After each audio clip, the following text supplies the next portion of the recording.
Hi everyone, this is Mitra. So welcome to today's presentation on the CHEERS principle of participant retention. I'm here with Frankie Kropp, and we'll be guiding you through this valuable approach to participant retention. So much of the information we'll be sharing today, including the CHEERS principle, represents information shared at the NIDA CTN Recruitment and Retention Strategic Planning meeting that was held at MS Corporate Headquarters in Rockville, Maryland in July 2017. So this was a day-long meeting that brought together a multidisciplinary focus group with vast experience in clinical trial research with the substance use disorder population. And throughout the meeting, participants shared tools, media, materials, and experiences across regions and trials, and fused them together to develop best practices for future studies. So we'd like to acknowledge everyone that was a part of that meeting. That includes Dagmar Salazar, John Farley, Eve Jelstrom, Frankie Kropp, who's presenting with me today, Tim Matheson, Patsy Novo, Dikla Boomberg, who's introduced us, and Joanna Wadman for their contributions. Hi everyone, this is Frankie. So what is this CHEERS principle anyway? Well, you want to be where everybody knows your name, right? Well, that's not exactly what we mean by the CHEERS principle, but there are a lot of things that we can learn from that TV show that applies to participant retention. Remember when Norm came in and everybody was always so happy to see him and they'd all shout, "Norm!" Well, that sense of acceptance and welcoming can go a long way toward helping our participants want to come back visit after visit.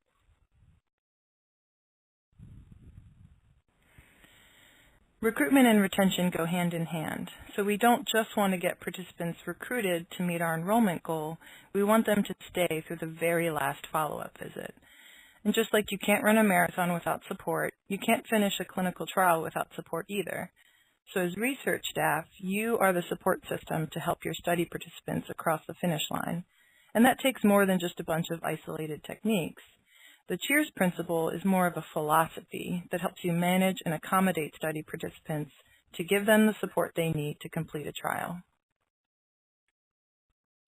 So let's take a closer look at the CHEERS principle. Study participants have a choice on how they spend their time. Even after providing consent, attending each visit is a commitment that a participant makes to complete a trial. So to become a priority for our participants, studies must be set up in a way that the participant receives good customer service. I agree, Mitra. No matter how great the product is, good customer service is what ensures repeat business. Well, we might get a participant in the door because they're interested in the study intervention, but if our customer service is bad, it's likely they won't stick around after the novelty wears off. And excellent communication is the foundation of customer service. I agree, Frankie. And the simplest way to increase communication with participants is to include a wide variety of study-specific tools to help the participant remember study visits and to follow up when the participant has missed an appointment.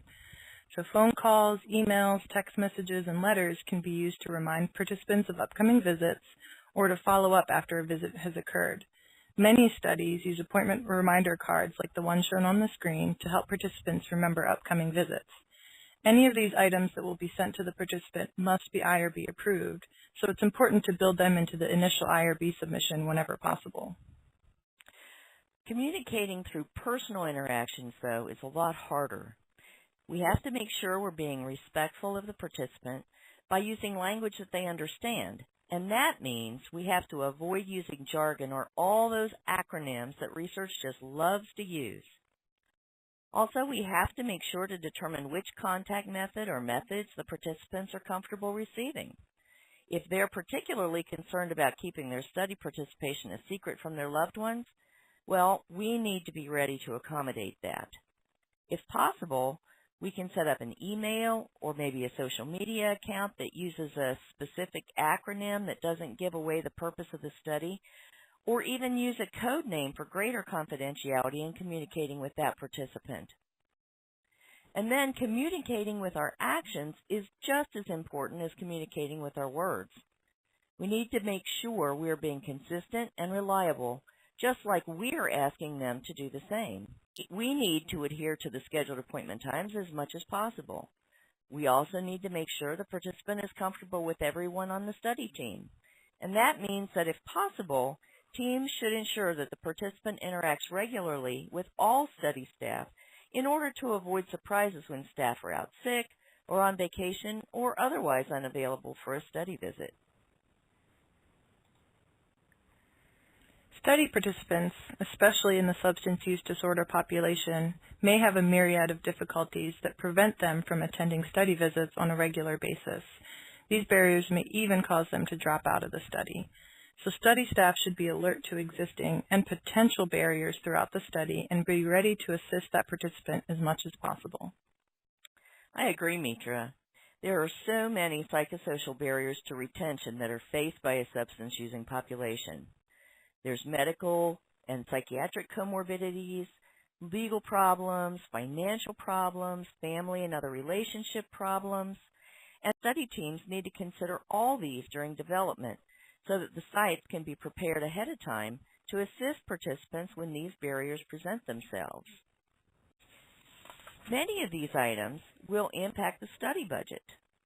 So, for example, in a recent study at one of our rural sites, some participants were coming from as much as 3 hours away, so their study budget had to include some fairly significant funds to assist with transportation and with parking.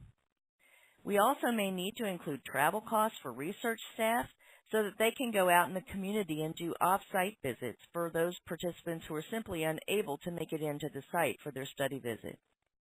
Another way we can assist in overcoming barriers is to familiarize our research staff with local resources. Study staff should maintain a comprehensive directory of agencies and services in the area for providing referrals, and study staff should then assist the participant with making the initial contact, rather than just providing a brochure or a phone number. And childcare can be a major barrier as well. And while provision of childcare may not be possible at all sites, it could be possible at others.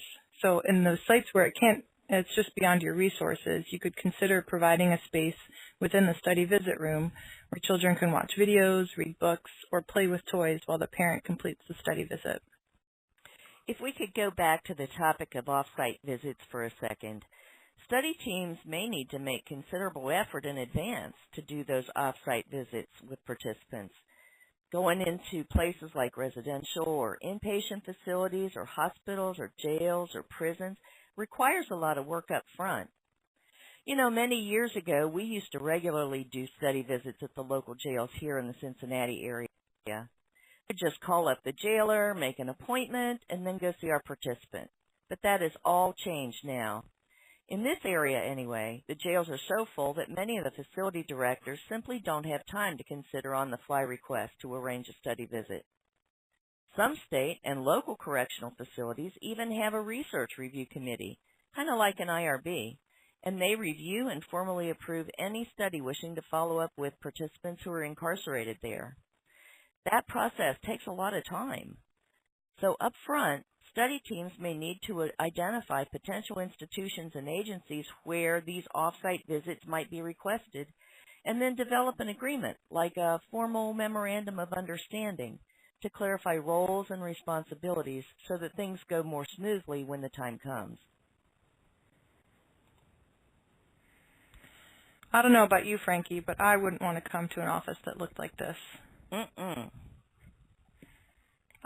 This is much better. And while we all can't provide our participants with a swanky office like this, we can do our best to make sure the space is tidy, the decor is soothing, and the chairs are comfortable.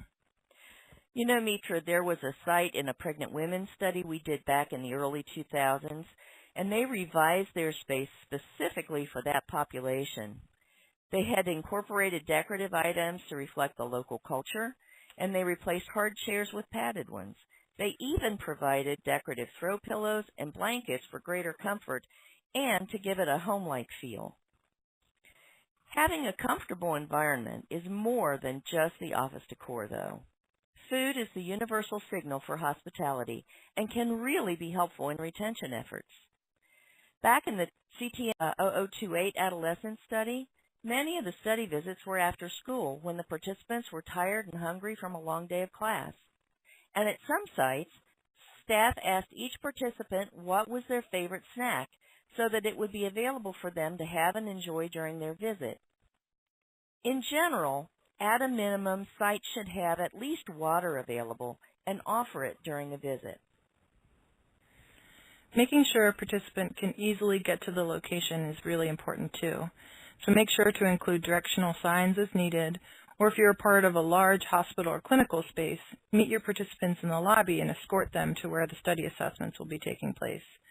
So while working as the research coordinator at the Johns Hopkins Emergency Department, I had participants showing up for visits literally all over the place. And at times they had to follow up with their surgeon or another doctor, and they had an appointment with me right after, but they had no idea how to get from one side of the campus to the other.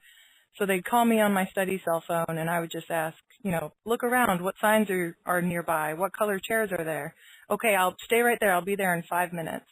And just as importantly, I would escort them back to where I picked them up when the visit was finished. And absolutely, if free parking is not an option, the cost of parking fees may need to be incorporated into study budgets, something that should be planned ahead of time. Mm-hmm. And before the first study visit, study staff must be familiar enough with the study procedures and assessments to present themselves as competent and professional. For example, in several past studies, the Western States Node conducted standardized interviews with study sites prior to site endorsement. So these mock interviews helped study staff prepare for the collection of study measures and allowed study staff to work through the kinks that often go along with the first few visits after endorsement. In addition, this role-play training allowed staff to identify about how long specific measures took to complete, and in some cases to rethink the flow and timing of study procedures at their individual clinic or site. Relationship and respect. This is an issue I always raise when training new research staff. Although many of the research procedures look like clinical practice, there is a big difference between the two. In a clinical service setting, the participant has come to us for help. We are the helpers, and they are the ones in need of help. In research, though, those roles are somewhat reversed. Instead, we are asking the research participants to help us study the intervention. So as researchers, we must keep in mind the voluntary nature of their participation, and we need to show the participants the gratitude and respect that is due. So how do we do that? Well, first, we listen. Participants with substance use disorders in particular are used to being disregarded because of their behavior.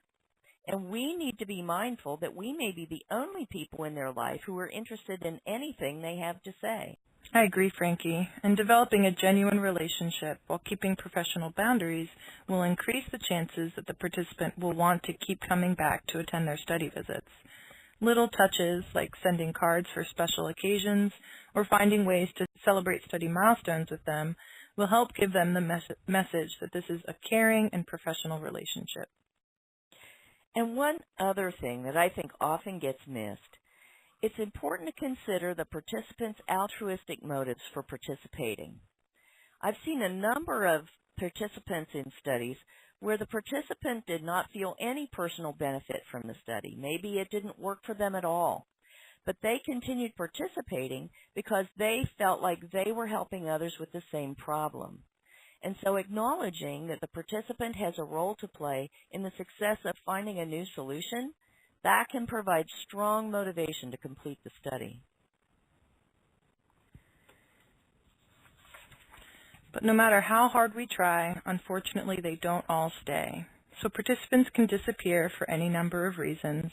This could include lack of transportation, new work hours, maybe they move out of the area, or have a lack of family support. There could even be study-related issues such as negative side effects of medication, the intervention not having the desired effect, or could be even interpersonal problems with study staff. So retaining study participants means being prepared to search diligently for them when they come up missing. Boy, I agree. So we need to think about this when we're doing our study budgets. Study budgets need to include time for study staff to search diligently for participants when they disengage. And that includes taking time during the visits to set up their alternate locator contacts before they come up missing. And CTN studies have developed a lot of resources for this. There's a few that have been particularly helpful. So the CTN uses a robust locator form to collect information necessary to follow up with participants, and a separate webinar will go into more detail about that. We also encourage sites or studies as a whole to set up social media accounts or even use texting and communication platforms such as Google Voice or WhatsApp. We encourage study staff to search public websites such as Case Search or local jail websites. And many sites use outreach workers who routinely go into the community to locate individuals.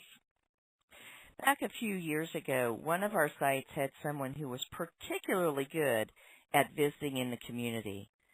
She would go to community agencies and to local hangouts to find missing participants, and she would also go to their addresses, and if they didn't answer, she'd just leave a note on the participant's door. That site's rates were really good, and we called her our secret weapon.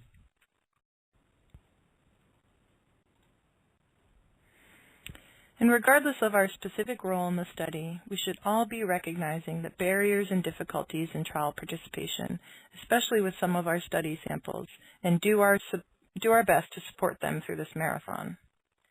Yes, I could not agree more.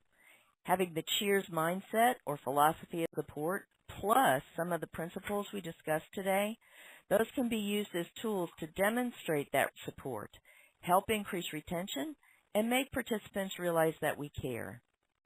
Remember that even though trial participation is not easy, many participants persist because of their desire to help others, and the relationship and help they receive from study staff is both recognized and appreciated. There's some interesting data that supports these ideas. Mitra, you're going to share those on the next slide, right? Yep, I have it right here, Frankie. So in 2017, the Center for Information and Study on Clinical Research Participation surveyed clinical trial participants from all over the world, asking them a variety of questions about their experiences in a clinical trial. And when they asked what they liked most about participation, participants reported helping advance science or helping others with the same disease as the top 2 reasons. Aha, there it is. Altruistic reasons are highly motivating. That's right, and the care and attention received in the study and the relationship to study staff also make the list. So we can have a truly lasting impact on participants by applying the CHEERS principle. We can treat participants with respect, focus on developing professional but genuine relationships with them, all while providing an excellent customer service-oriented experience. And so here are our references for this presentation. I'd like to highlight the first reference, which is a report summarizing the strategic planning meeting that we spoke about at the beginning. And this report is being developed into tools for study sites, which will be posted on the Investigator Toolbox when available. And here is contact information for Mitra and for me. Please feel free to give us a call or an email if you have any questions.